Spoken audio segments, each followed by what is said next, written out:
भावी सभी शिक्षक शिक्षार्थियों का मैं प्रज्ञान सर स्वागत करता हूँ, वंदन करता हूँ, अभिनंदन करता हूँ। प्यारे साथियों, सुबह के 5 बज चुके हैं। आपकी चहती प्रश्नोत्तरी 50 लेकर के आपके बीच उपस्थित हूँ। और जैसा कि आपको विदित है, प्रश्नोत्तरी 50 का मुख्य उद्देश्य आपके अध्ययन का आपको रिवीजन कराना। वन लाइनर शैली में 50 महत्वपूर्ण प्रश्नों को प्रतिदिन सुबह सुबह आप करते हैं रिवाइज। इस रिवीजन श्रृंखला से जुड़ने के लिए फटाफट वीडियो को लाइक और शेयर, चैनल पर पहली बार होंगे तो चैनल को सब्सक्राइब करके बगल में बने हुए बेल आइकन से ऑल बटन को प्रेस करना बिल्कुल न भूलें। पाठचर्या प्रारंभ करें उससे पूर्व देखते हैं प्यारा सा सकारात्मक विचार। आज का विचार आपके लिए कि अगर नीयत अच्छी है तो नसीब कभी बुरा नहीं होगा। कहा भी गया है कि नीयत तेरी अच्छी है तो किस्मत तेरी दासी है, कर्म तेरे अच्छे हैं तो घर में मथुरा काशी है। अगर आप किसी के लिए बुरा नहीं सोचेंगे तो आपका कभी बुरा नहीं होने वाला है। और जीवन में जितने लोग सकारात्मक विचारधारा के होते हैं, नीयत जिनकी अच्छी होती है, विचार जिनके अच्छे होते हैं, कर्म जिनके अच्छे होते हैं, उनको फल भी अच्छा ही मिलता है। देर से ही सही, परंतु मिलता जरूर है। साथियों, इसी विचार के साथ देखते हैं प्रश्नोत्तरी 50 का पहला प्रश्न। पहला प्रश्न आपके स्क्रीन पर क्या कह रहा है? चंपा द्वीप जयशंकर प्रसाद द्वारा रचित किस कहानी में वर्णित है? यानी जयशंकर प्रसाद की किस कहानी में चंपा द्वीप का उल्लेख किया गया है? जवाब हो जाएगा आकाश द्वीप। दूसरा प्रश्न आपका है, शकुंतला की अंगूठी नाटक की नाटककार कौन है? शकुंतला की अंगूठी नाटक सुरेंद्र वर्मा द्वारा लिखा गया 1990 ईस्वी का प्रकाशित नाटक। तीसरा प्रश्न आपका, जापानी लोक कथा पर आधारित अज्ञेय की कविता कौन सी है? अज्ञेय द्वारा लिखी गई उस कविता का नाम आपको बताना है जो किसी जापानी लोक कथा पर आधारित है। तो उत्तर हो जाएगा असाध्य वीणा। चौथा प्रश्न, प्रश्न संख्या 4 है कि नल चरित में प्रयुक्त भाषा कौन सी है? नल चरित में प्रयुक्त भाषा अवधि है। अवधि भाषा में लिखी गई रचना और 1641 ईस्वी की यह रचना मुकुंद सिंह की है। मुकुंद सिंह की है। आइए बढ़ते हैं आगे और देखते हैं पांचवा प्रश्न। प्रश्न संख्या 5 है कि कृष्णा सोपती द्वारा लिखित इस उपन्यास में अकेलेपन का जीवन जीने की अभिशप्त गाथा प्रस्तुत है। कृष्णा सोपती द्वारा लिखित किस उपन्यास में अकेलेपन की जीवन जीने की अभिशप्त गाथा प्रस्तुत है? उत्तर हो जाएगा समय सरगम 2000 ईस्वी इसका प्रकाशन वर्ष। छठवां प्रश्न है कि पृथ्वीराज रासों में कितने छंदों का प्रयोग किया गया है? पृथ्वीराज रासों में 68 छंदों का प्रयोग किया गया है। पृथ्वीराज रासों को छप्पयों का ग्रंथ कहा जाता है। और साहित्यकार की आस्था तथा अन्य निबंध ग्रंथ के रचनाकार कौन है? साहित्यकार की आस्था तथा अन्य निबंध महादेवी वर्मा द्वारा लिखी गई रचना 1964 ईस्वी इस रचना का प्रकाशन हुआ। आठवां प्रश्न है कि नायक खलनायक विदूषक नाटक के नाटककार कौन है? नायक खलनायक विदूषक नाटक लिखा गया है सुरेंद्र वर्मा द्वारा 1972 ईस्वी इस नाटक का प्रकाशन वर्ष। नौवां प्रश्न, विद्यापति के गुरु का नाम पूछा जा रहा है। विद्यापति के गुरु का नाम पंडित हरि मिश्र था। प्रश्न संख्या 10 है कि केशवदास कोर्ट के कवि हैं, यह कथन किस विद्वान का है? केशवदास को कोर्ट का कवि किसने कहा है? उत्तर हो जाएगा डॉक्टर विजय पाल। प्रश्न संख्या 11, 11वां प्रश्न है कि हिंदी के विकास में अपभ्रंश का योग किसका प्रकाशन वर्ष पूछा जा रहा है? हिंदी के विकास में अपभ्रंश का योग यह रचना प्रकाशित हुई है 1952 ईस्वी की और नामवर सिंह की यह रचना है। 12वां प्रश्न, भ्रमरानंद उपनाम से कविता करने वाले रचनाकार कौन है? भ्रमरानंद उपनाम से कविता करने वाले रचनाकार विद्यानिवास मिश्र हैं। प्रश्न संख्या 13, एक टोकरी भर मिट्टी कहानी का रचनाकाल क्या है? एक टोकरी भर मिट्टी सुदर्शन पत्रिका में प्रकाशित हुई थी 1901 ईस्वी इस कहानी का प्रकाशन वर्ष है और माधव राव सप्रे द्वारा लिखी गई। लोग भूल गए हैं काव्य संग्रह के लेखक कौन हैं? लोग भूल गए हैं काव्य संग्रह रघुवीर सहाय जी का काव्य संग्रह 1982 ईस्वी का प्रकाशन हुआ। 15वां प्रश्न आपका है कि धर्म, नैतिकता और विज्ञान के लेखक कौन है? धर्म, नैतिकता और विज्ञान किसके द्वारा लिखी गई रचना है? जवाब हो जाएगा रामधारी सिंह दिनकर। प्रश्न संख्या 16, अपभ्रंश का बहुभूति किसे माना जाता है? अपभ्रंश का बहुभूति पुष्पदंत को माना जाता है। 17वां प्रश्न है कि चित्ररेखा काव्य ग्रंथ के रचनाकार कौन है? चित्ररेखा काव्य ग्रंथ डॉक्टर राम कुमार वर्मा द्वारा लिखा गया 1935 ईस्वी का प्रकाशित ग्रंथ है।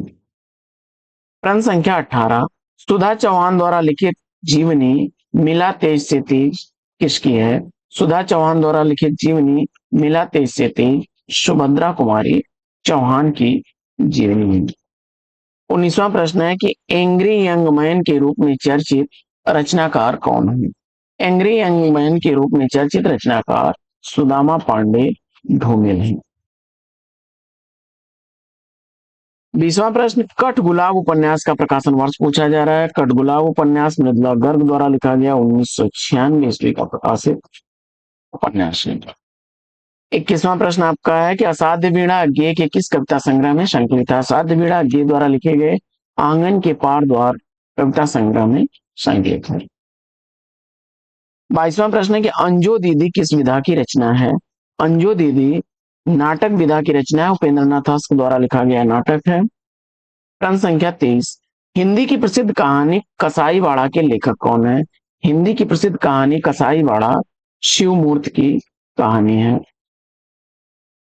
प्रश्न संख्या 24 है कि दूसरी परंपरा की खोज किस विधा की रचना है? दूसरी परंपरा की खोज आलोचना विधा की रचना है, नामवर सिंह द्वारा लिखी गई 1982 ईस्वी की प्रकाशित रचना है। प्रश्न संख्या 25, प्रयोग अपने आप में इष्ट नहीं वरन वह साधन है, यह कथन किस बात से संबंधित है? प्रयोग अपने आप में इष्ट नहीं वरन साधन है, यह कथन है प्रयोगवाद के संदर्भ में अज्ञेय का दूसरे सप्तक की भूमिका में उन्होंने कहा था। 26वां प्रश्न है कि बड़े आदमियों को अपनी नाक दूसरों की जान से प्यारी होगी, हमें तो अपनी नाक इतनी प्यारी नहीं, यह गोदान के किस पात्र की भावाभिव्यक्ति है? उत्तर हो जाएगा धनिया। 27वां प्रश्न है कि मुक्तिबोध की किस पुस्तक को प्रतिबंधित किया गया था? गजानन माधव मुक्तिबोध की पुस्तक भारत इतिहास और संस्कृति को प्रतिबंधित किया गया था। प्रश्न संख्या 28, चंद्रदेव से मेरी बातें कहानी के कहानीकार कौन है? चंद्रदेव से मेरी बातें यह कहानी राजेंद्र वाला घोष की है और 1904 ईस्वी कहानी का प्रकाशन वर्ष है। प्रश्न संख्या 29, रसखान कवि का वास्तविक नाम क्या है? तो रसखान कवि का वास्तविक नाम सैयद इब्राहिम है। 30वां प्रश्न है कि ठुमरी कहानी संग्रह के लेखक कौन है? ठुमरी कहानी संग्रह फणीश्वर नाथ रेणु द्वारा लिखा गया 1959 ईस्वी का प्रकाशित कहानी। छिताई वार्ता के लेखक कौन है? छिताई वार्ता नारायण दास की रचना 1590 ईस्वी रचना का प्रकाशन हुआ। 32वां प्रश्न है कि हरिऔध को आधुनिक काल का सूरदास किसने कहा है? हरिऔध को आधुनिक काल का सूरदास कहने वाले डॉक्टर गणपत चंद्र गुप्त हैं। प्रश्न संख्या 33, कैदी और कोकिला कविता के लेखक कौन है? कैदी और कोकिला यह कविता माखनलाल चतुर्वेदी की है। 34वां प्रश्न है कि उच्छ्वास काव्य कृति के रचनाकार कौन है? उच्छ्वास काव्य रचना सुमित्रा नंदन पंत द्वारा लिखी गई 1920 ईस्वी की प्रकाशित रचना है। प्रश्न संख्या 35 है कि शोकोच्छ्वास काव्य कृति के रचनाकार कौन है? शोकोच्छ्वास काव्य रचना जयशंकर प्रसाद द्वारा लिखी गई 1910 ईस्वी की प्रकाशित काव्य रचना है। प्रश्न संख्या 36 है कि कुमकुम काव्य संग्रह के लेखक कौन है? कुमकुम काव्य संग्रह बालकृष्ण शर्मा नवीन का है। 37वां प्रश्न है कि मदन मोहन शंभू दयाल लाला श्रीनिवास दास के किस उपन्यास के पात्र हैं? जवाब हो जाएगा परीक्षा गुरु उपन्यास के पात्र हैं और 1882 ईस्वी का प्रकाशित उपन्यास। हिंदू पूजे देहरा मुसलमान मसीह किस कवि की पंक्तियां? हिंदू पूजे देहरा मुसलमान मसीह यह पंक्तियां नामदेव की हैं। 39वां प्रश्न है कि गुण निर्गुण कहियत नहीं जाके, यह पंक्ति किस रचनाकार की है? गुण निर्गुण कहियत नहीं जाके, यह पंक्ति है पैदाश की। 40वां प्रश्न है कि वर्ण रत्नाकर के रचनाकार कौन है? वर्ण रत्नाकर रचना ज्योतिश्वर ठाकुर की रचना है।